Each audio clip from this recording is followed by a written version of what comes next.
the International Day for Street Children was actually celebrated worldwide yesterday, and it was the first time that Egypt commemorated such day by holding different events, and we'll be discussing one of these initiatives, and we are very pleased to be joined by Nermeen Ismail and El-Sheikh. They are both members of a Rasif group, and they had an initiative yesterday that commemorated the International Day for Street Children, and they will be telling us more about it. Thank you so much for joining us, Nermeen and Sarah.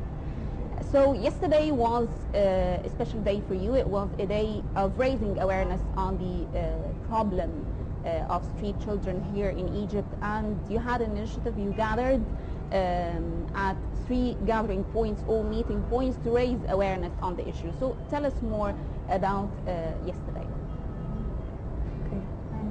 So as you said, we gathered in 3 points in Mohandesin. They were Mustafa Mahmoud Square, Sphinx Square, and by Nadi Said. And between the points we had human chain lines of volunteers and of kids who's been rehabilitated, holding signs of simple messages of the rights of these children, of their future dreams, and how they're just like any other children.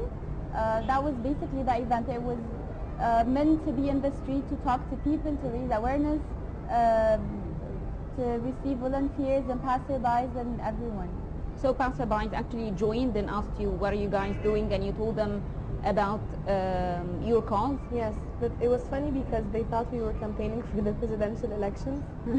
So they would stop and ask us, and when they found out that it wasn't about that, they stopped and they asked us questions, and it was nice to see people like so they were actually shocked that people are doing anything else rather than politics in the presidential elections. So back to your main cause once again. At the end of the day, what do you feel? Do you think you have achieved much? Do you think you have achieved what you have expected or what you have wanted? Not exactly what we wanted, but it's a step because people stopped and they listened to us. So it's. So what did you actually tell them? We told them. We reminded them that street children,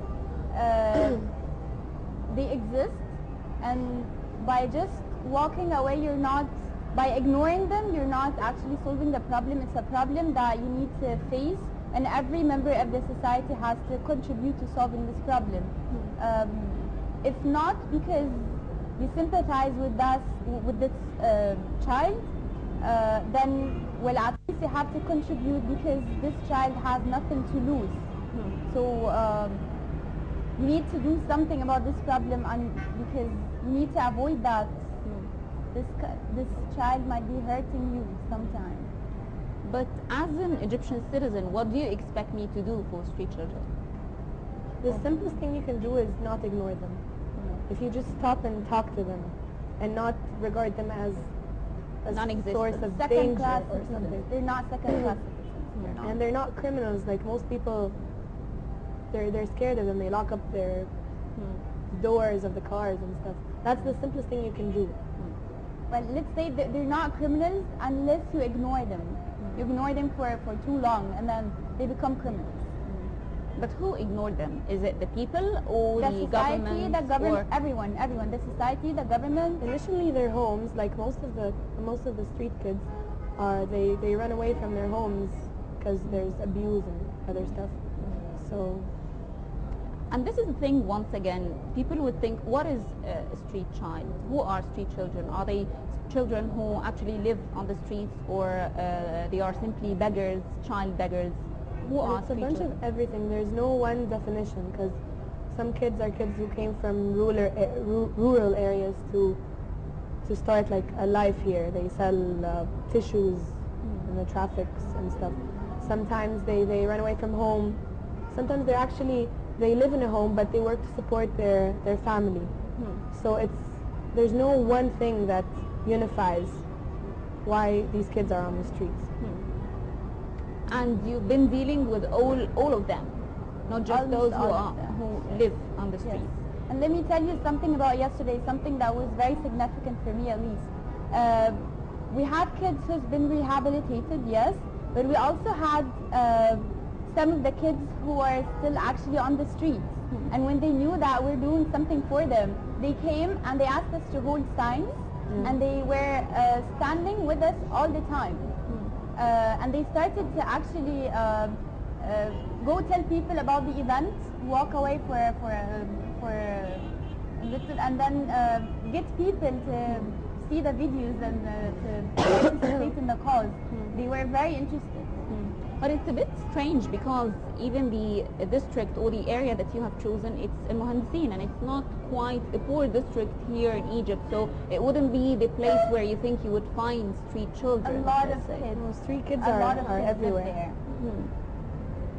That is It's very actually a strange. good, it's a good source of living for them because they won't sell tissues in a poor area, or they won't big in a poor area. They live in a poor area, or they come from a poor area, but they resort to a good They spend social their day area. Yeah. Yes. in El-Mohandesin. So there was actually a specific reason why you chose these 3 meeting points or these 3 gathering points. Yes. Other- They have, yes, these points, they have kids there, and they have that's the sector of, or the social class that needs awareness, who could help, because these are the educated people who live there. And how do the people react? They would stop and like some people were some cars were far away, and they would tell us to come because they're scared they might miss us, so we would give them the flyers and they'd be like, oh, that's interesting. So it was really satisfying. You know? And we'll get to know more about your event and your initiative yesterday, and Karim Gamal, our own reporter, was there and filed in this report.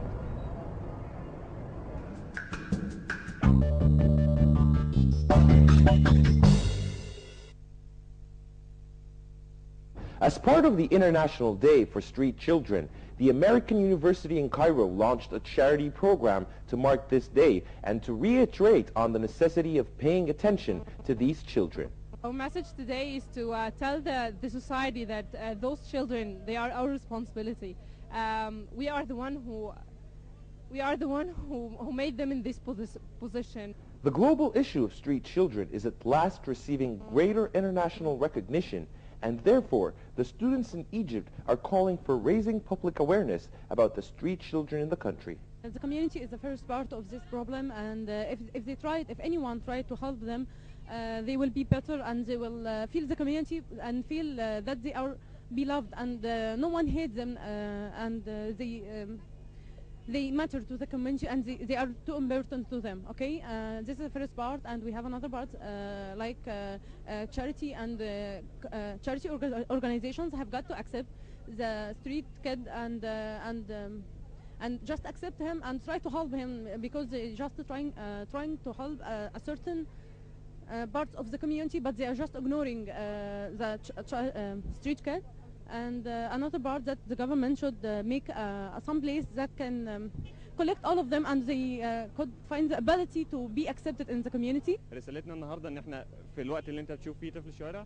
Our message today is to give those deprived children their rights and to be fully recognized and respected by all the community, and we have a hotline that is available for the public to help these street children.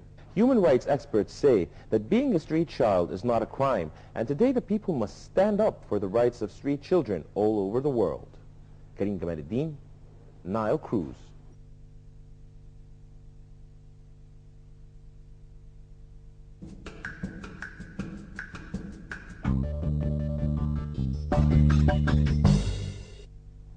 And that was a report by Karim Gamal on yesterday's commemoration of the International Day for Street Children, and we're still continuing our discussion with Nermeen and Sarah. So it seems that many people actually joined your initiative and your event yesterday. Many people who were actually passing by actually came to tell you what's going on, tell us about your initiative. But what about the numbers of volunteers? How many volunteers were there?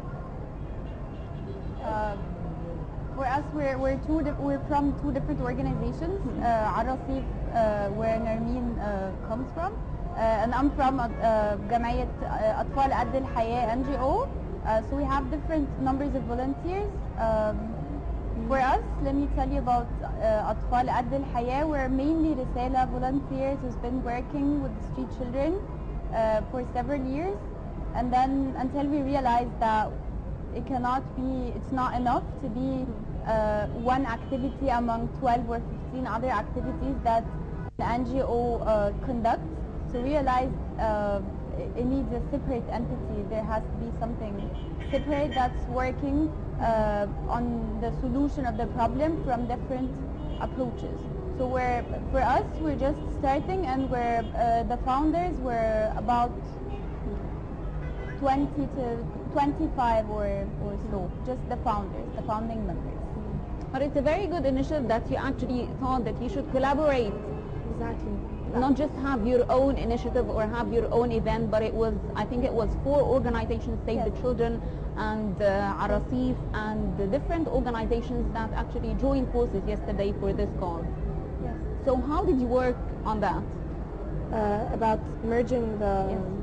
It was Abd al-Hayya's idea, right? Yes, it was our idea, but by communicating to other student activities and other international organizations such as Save the Children, we realized we work on the same cause, so why not collaborate?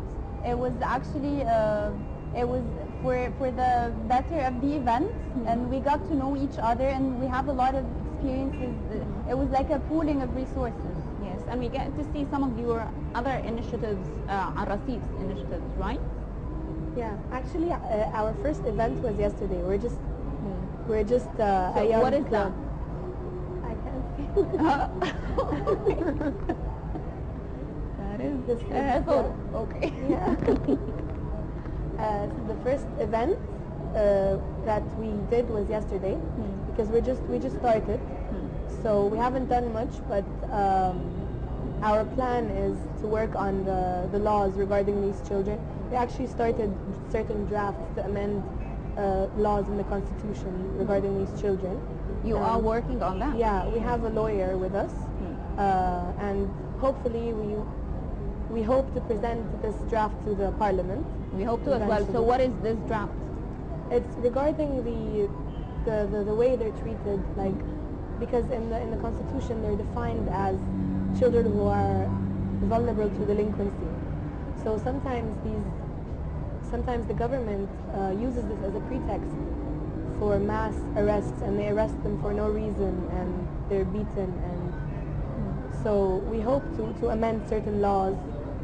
Don't you think they should be under the whole theme of human rights in general, Exactly. which if is protected in Egypt, their rights will be protected as well? Yeah.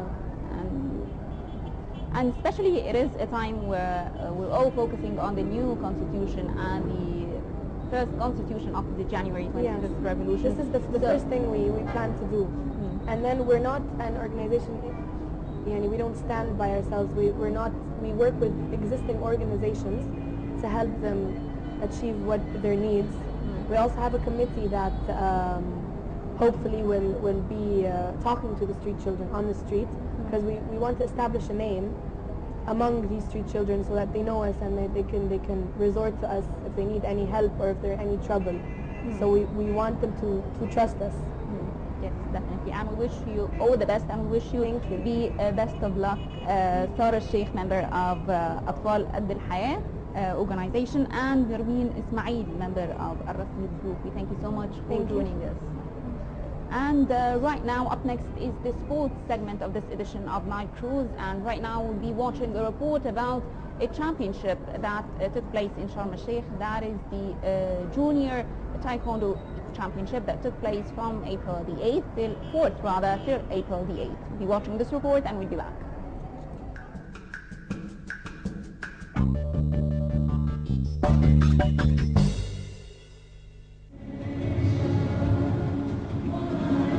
The World Junior Taekwondo